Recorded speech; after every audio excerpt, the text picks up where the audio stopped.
Bonsoir à toutes et à tous et bienvenue sur Télé Djibouti dans cette nouvelle édition de votre journal de 22 heures. Les titres de l'actualité de ce 22 heures. La première dame de la Somalie, Madame Zeynep Abdi Maalin, est en visite de travail à Djibouti. Également, dans l'actualité de ce 22 heures, la fondation du Diwan Zakat a organisé la distribution de la deuxième tranche de parrainage de la Zakat. Et dans l'actualité internationale, plus de 90 millions de cas de Covid-19 enregistrés à travers le monde. Voilà pour le sommaire. Merci si vous nous rejoignez sur Télé Djibouti. La première dame et présidente de l'Union nationale des femmes djiboutiennes, Mme Khadra Mahmoud Haïd, a accueilli aujourd'hui, lundi, à l'aéroport international de Djibouti, l'épouse du chef de l'État somalien, Mme Zeynep Abdi Maalin, en visite à Djibouti du 11 au 14 janvier. Le déplacement de Mme Zeynep Abdi Maalin à Djibouti s'inscrit dans le droit fil des séjours en mission que les responsables et personnalités les plus en vue de Djibouti et de Somalie entreprennent réciproquement dans les deux pays en vue du raffermissement des liens privilégiés exceptionnels tissés par le fil de l'histoire, de la proximité géographique, linguistique, culturelle entre les deux nations. À son arrivée, la première dame de la Somalie a été accueillie sur le tarmac de l'aéroport international de Djibouti par la ministre de la Solidarité. Aussitôt arrivée à l'aéroport international de Djibouti dans le salon VIP, elle a été reçue par la première dame et présidente de l'UNFD, Mme Khadra Mahmoud Haïd. Placée sous les signes du renforcement de la fraternité et de la solidarité entre les deux pays et les deux peuples, la visite de la première dame somalienne sera entre autres marquée par un dîner de gala en son honneur. La première dame et présidente de l'UNFD, Mme Khadra Mahmoud Haïd, donnera donc ce soir au palais de la République. Ensuite, elle sera reçue demain à l'Union nationale des femmes djiboutiennes, l'UNFD.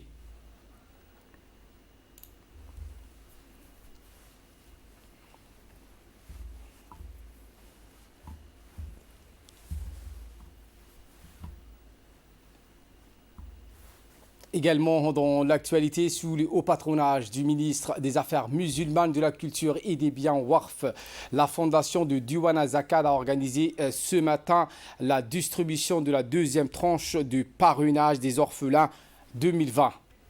L'événement a vu la participation, outre du ministre tutelle Moumin Hassan Barré, les membres du gouvernement. Ils étaient quelques 1159 orphelins issus des différents quartiers de la capitale à avoir bénéficié de ce programme de solidarité.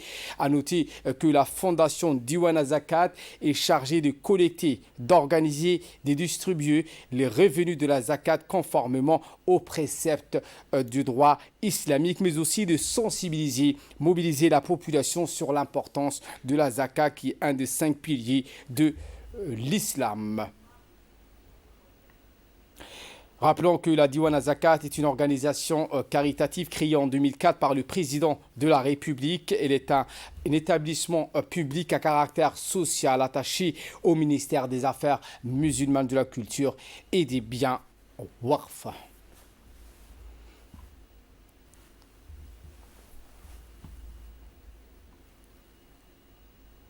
Le directeur général de la fondation Diwan Zakat, Souleymane Hussein Moussa, a indiqué que nous sommes réunis aujourd'hui à cette cérémonie consacrée à la distribution du parrainage d'orphelins pour l'année 2020. Et comme vous le savez, la fondation Diwan Zakat continue à distribuer 4 fois par an depuis sa création.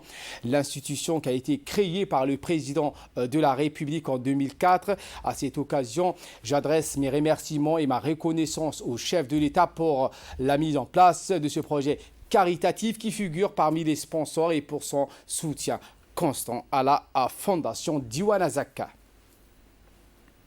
Prenons la parole en dernier. Le ministre des Affaires musulmanes, de la culture et des biens Warf Moumin Hassan Barré a mis en exergue le rôle prépondérant que la fondation Diwana Zakat joue dans la lutte contre la pauvreté. Moumin Hassan Barré a souligné que la création de cette fondation faisait partie d'une série de mesures par laquelle le chef de l'État a décidé de lutter contre l'extrême pauvreté. Il ne fait aucun doute, a-t-il martelé, que cette fondation Diwana Zakat, malgré les crises sanitaires, fait son travail de manière continue. Il a rappelé que la création de cette fondation faisait partie des mesures par lesquelles le président de la République, Ismaël Marguerite, voulait pour lutter contre la pauvreté. Je vous emmène à Mogadiscio où dans la quête de résolution du litige entre la Somalie et le Kenya, la délégation diplomatique et militaire djiboutienne a entamé la seconde phase de la mission de médiation mandatée par les chefs de l'État des pays membres de l'IGAD lors de la tenue du 38e sommet. Cette délégation, composée essentiellement de l'ambassadeur de la République de Djibouti au Kenya, Yassine Elmibouh, l'ambassadeur de Djibouti en Somalie, Adan Hassan, le général Ali Mohamed Tahir, sous-chef d'état-major de la défense, le général Ousmane Nour Soubagli, le colonel Mohamed Barkhat, le colonel Ali Adan, ainsi qu'un représentant de l'IGAD. Toujours à la recherche du règlement et négocier pour venir à bout des différends et à parvenir à une compréhension mutuelle et bien évidemment dépasser les différends en respectant les intérêts de chacun. La délégation diplomatique et militaire djiboutienne s'est entretenue avec James Swand, représentant spécial du secrétaire général des Nations Unies pour la Somalie et le chef de la mission d'assistance des Nations Unies en Somalie. La délégation diplomatique et militaire djiboutienne a ensuite enchaîné avec une autre rencontre qui s'inscrit toujours dans le cadre de la médiation. Il a rencontré le haut responsable civil et militaire de la mission de l'Union africaine de la mission en Somalie. Arrivé au siège central de la mission, la délégation a été chaleureusement accueillie par ces hauts responsables de la mission qui n'ont pas manqué de féliciter la République de Djibouti pour son rôle prépondérant dans la médiation des pays de la sous-région. Retour à Djibouti sous la présidence du député Charmarke Moussé Aré. La commission des finances, de l'économie générale et du plan de l'Assemblée nationale a procédé aujourd'hui à l'examen des projets suivants. Le projet de loi numéro 112 de l'année 2020 de la 8e législature portant approbation des comptes financiers de l'ONEAD pour l'exercice 2018. Un deuxième projet de loi numéro 114 de l'année 2020 de la 8e législature portant approbation des comptes financiers de l'Office national du tourisme de Djibouti pour l'exercice 2018. Comme à l'accoutumée, cette assise a vu la participation de la représentation nationale, membres et non membres de la commission, et s'est déroulée en présence de M. Mohamed Abdul Qadir Moussa Helem, ministre de l'Urbanisme et de l'Environnement et du Tourisme, et du secrétaire général du ministère de l'Agriculture, de la Pêche, de l'Élevage et des Ressources halieutiques, accompagné par des directeurs généraux des établissements publics subventionnés.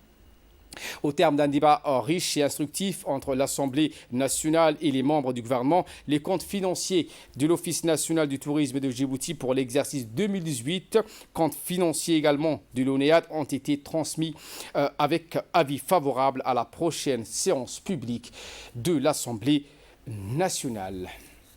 Décentralisation à présent. Poursuite de la concertation du ministre Aramis avec les acteurs de la décentralisation. Ahmed Humad nous en dit plus. Déroulé dans la salle de conférence du secrétariat à la décentralisation. Aramis qui a tout d'abord présenté au président des communes ses meilleurs vœux pour la nouvelle année.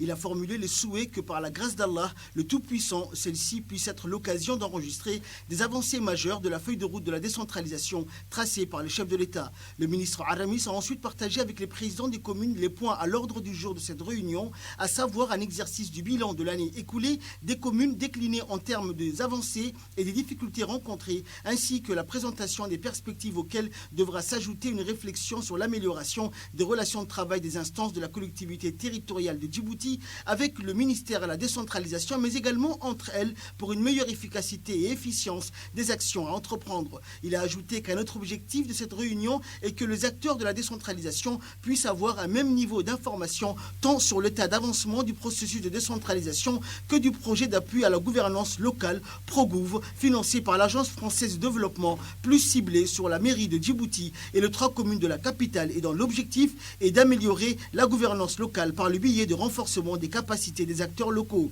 Le ministre Aramis a profité de l'occasion de cette réunion de concertation pour souligner l'importance d'une bonne coordination entre les instances élues, une proximité accrue de celles-ci avec la population, leur meilleure appropriation des projets des ministères sectoriels exécutés dans leur commune, une franche collaboration avec ceux-ci et une mobilisation des communautés pour que celles-ci puissent s'associer au processus d'amélioration de ses propres conditions de vie.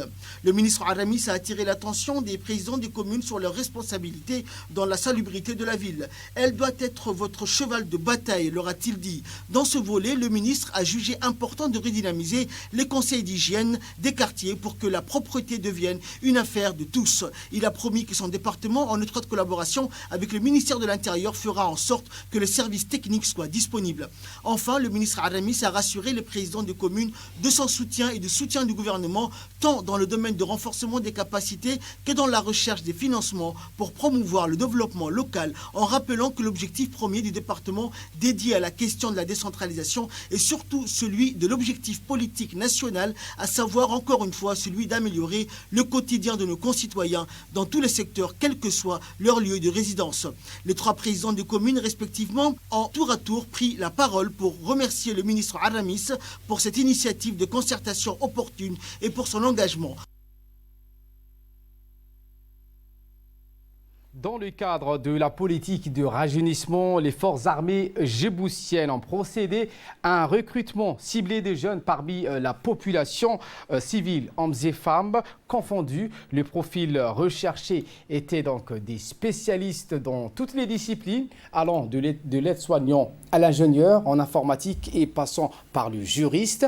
Après 10 longs jours de sélection, les candidats retenus ont été convoqués pour les épreuves physiques et sportives ainsi que les examens médicaux. Ces épreuves sportives comprennent 4 ateliers répartis comme suit: les tractions pour tester la force des bras, un test Cooper qui est une course chronométrée de 12 minutes, les abdominaux et des séries de pompes. Pour chaque discipline, le temps ou un quota bien défini était imparti. C'est dans cet état d'esprit que les jeunes candidats ont été rassemblés tôt ce matin au stade Al-Hadji Hassan Gouled Aptidon. Après l'appel et l'identification de la personne sur présentation de sa carte d'identité nationale, ces jeunes ont été groupés par groupe de 20 à chaque atelier, tout en étant encadrés par les personnels du bureau de sport des forces armées djiboutiennes. La sélection de l'atelier était aléatoire, ce qui permet de minimiser le délai d'attente.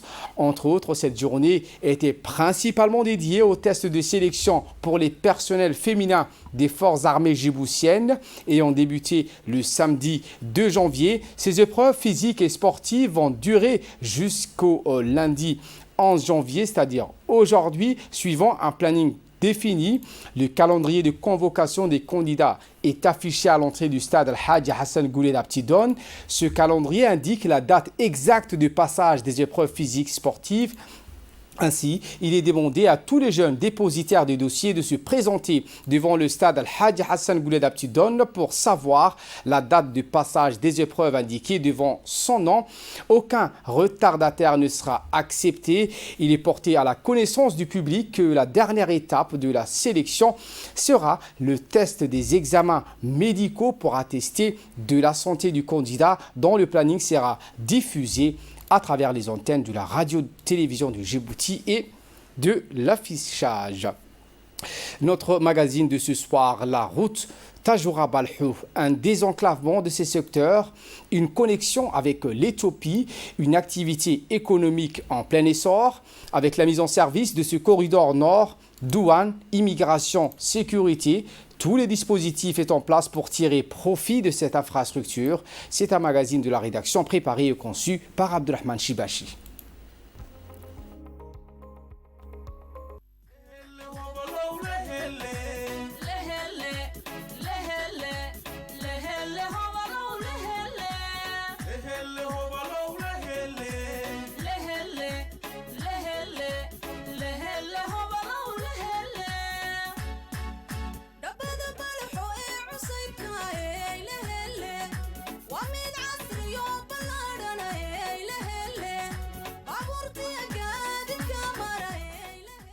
Faire du corridor routier Tadjoura-Balahou, connecté à l'Éthiopie, un levier de croissance économique. Un pari réussi. Avec le regain d'activité du port de Tadjoura, ces corridors vivent au rythme d'intenses mouvements des camionneurs éthiopiens. Ici à Balahou, tous les services nécessaires aux activités frontalières ont été installés. Police de l'immigration et de la sécurité, mais aussi la douane, travaillent en collaboration. Pour les routiers éthiopiens, cette nouvelle route a facilité énormément la circulation.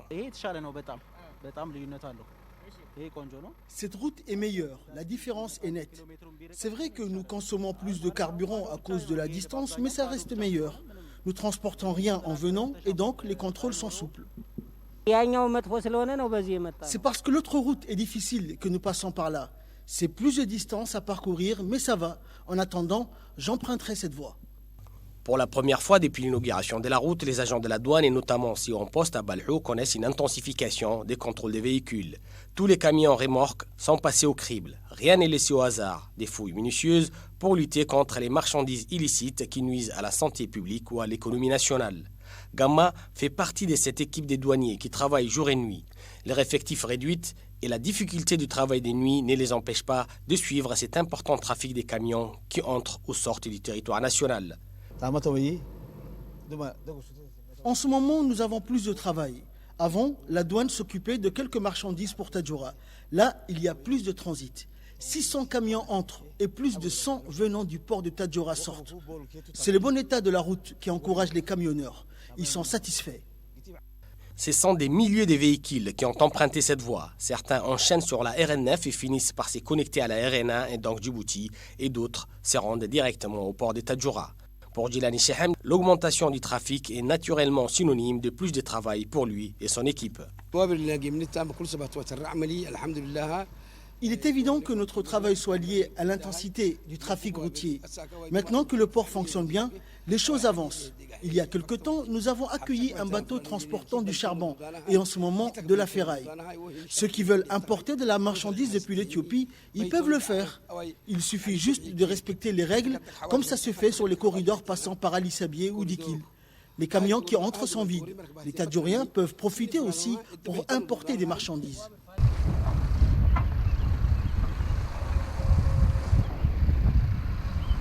Avec la mise en service de cette route, des nouvelles activités génératrices de revenus ont fait leur apparition, comme ces petits restaurants en bordure de mer. Après des longues heures de route, les camionneurs se restaurent et profitent de l'air marin. C'est très satisfaisant. Le propriétaire est aussi une bonne personne. Il nous soutient et il mérite qu'il aille de l'avant. Nous sommes très heureux. Tout au long du trajet, depuis la frontière, les gens ont été très accueillants. C'est la même chose ici. Rien à dire sur l'accueil.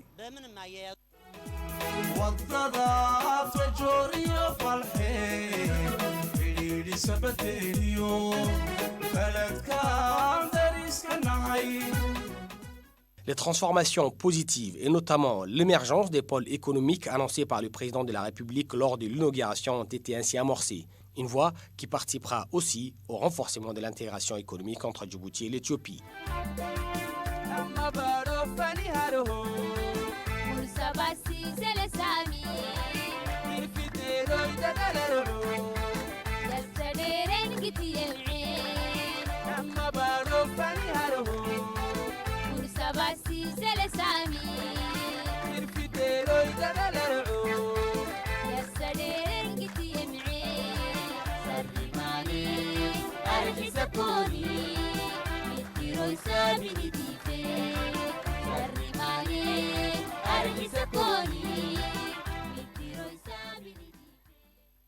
Ali Sabié, cette fois à la direction de l'hôpital régional d'Ali Sabié, Dr Ahmed Absiye a réalisé une caravane médicale multidisciplinaire au profit de la population de la localité de Assamo, région d'Ali Sabié. Cette caravane médicale a dispensé des soins au profit de la population de cette dite localité et de ses environs. Au total, 400 personnes ont pu bénéficier.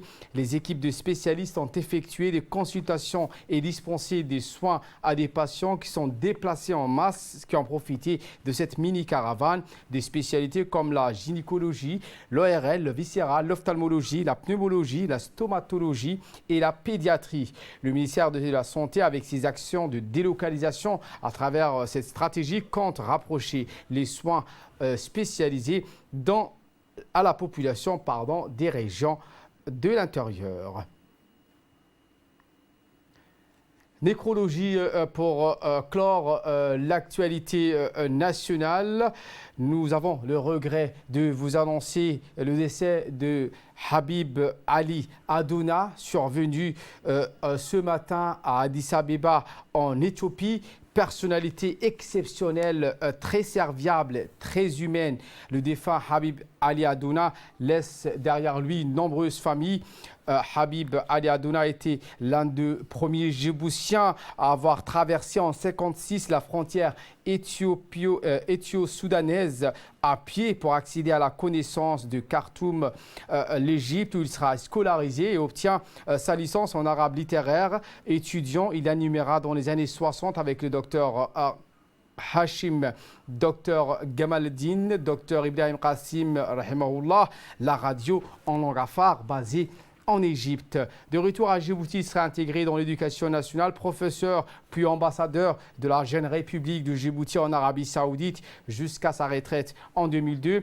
Habib Adouna était un ami, un serviteur de tout le monde, de tous ceux qui l'ont connu, qui l'ont approché, partageant la douleur de la famille de feu Habib Adouna. Le président de l'Assemblée nationale, Mohamed Ali Hamad, le ministre des Affaires étrangères, Mahmoud Ali Youssouf, le ministre du Transport, Moussa Mohamed Ahmad, le secrétaire d'État à la décentralisation, Hamadou Mohamed Aramis, l'ancien Premier ministre d'Ileta, Mohamed Ileta, l'ambassadeur de Djibouti en Allemagne, au Japon, au Koweït, respectivement Aden Mohamed Ileta, Ahmed Aleta, le préfet de la région du Tajora, Hassan Dabali, le préfet de la région d'Obok, Abdul Malik Mohamed Banoïta et son président du conseil régional, Mohamed Hamad Ismail, le directeur général de la radio-télévision de Djibouti, Mahmoud Suleiman Hared, les ingénieurs Baragoita Saïd et Gamal Al-Din Al-Hussein et M. Ibrahim Hamadou Ali Abdou Sultan adressent tous leurs condoléances les plus attristées à la famille, aux proches et amis du défunt Habib Ali Adouna. Que le Tout-Puissant l'accueille dans son paradis éternel. Inna lillah wa inna ilayhi raji'un. Et de là, nous passons en nouvelles du monde. Plus de 90 millions de cas de Covid-19 enregistrés à travers le monde.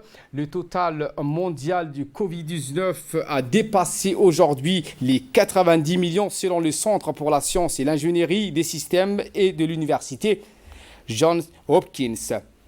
Ce sont les États-Unis qui ont signalé le plus grand nombre de cas confirmés et de décès au monde avec 22 293 000 cas et 373 588 décès. L'Inde a quant à elle enregistré 10 450 000 cas, se classant au deuxième rang mondial. Le Brésil se classe aux troisième position pour le nombre de cas avec 8 075 000 cas confirmés, mais en deuxième position pour le nombre de décès avec 202 631 décès liés au Covid-19. Les États-Unis restent de loin le pays le plus touché dans la mesure où il représente plus de 24% des cas mondiaux et plus de 19% de décès à travers le monde. Le Boeing 737 disparu en Indonésie, des plongeurs à la recherche des boîtes noires, des plongeurs indonésiens exploraient le fond marin au large de Jakarta aujourd'hui à la recherche des boîtes noires du Boeing qui s'est abîmé en mer avec 62 personnes à bord ce week-end, tandis que le travail à terre continue, celui de l'identification des victimes. Remontées à la surface, les boîtes noires qui contiennent des enregistrements vocaux et des données du vol du Boeing 737 de Sriwijaya Air qui s'est abîmé dans la mer de Java quelques minutes après son décollage samedi est crucial pour permettre aux enquêteurs de déterminer les causes de l'accident. Ils estiment que le mauvais temps, des pluies torrentielles qui avaient retardé le décollage, des erreurs de pilotage ou un problème techniques ont pu être des facteurs du drame. Voilà pour l'essentiel de ce 22h. Merci à vous de nous avoir suivis et très bon suivi de programme sur Télé Djibouti.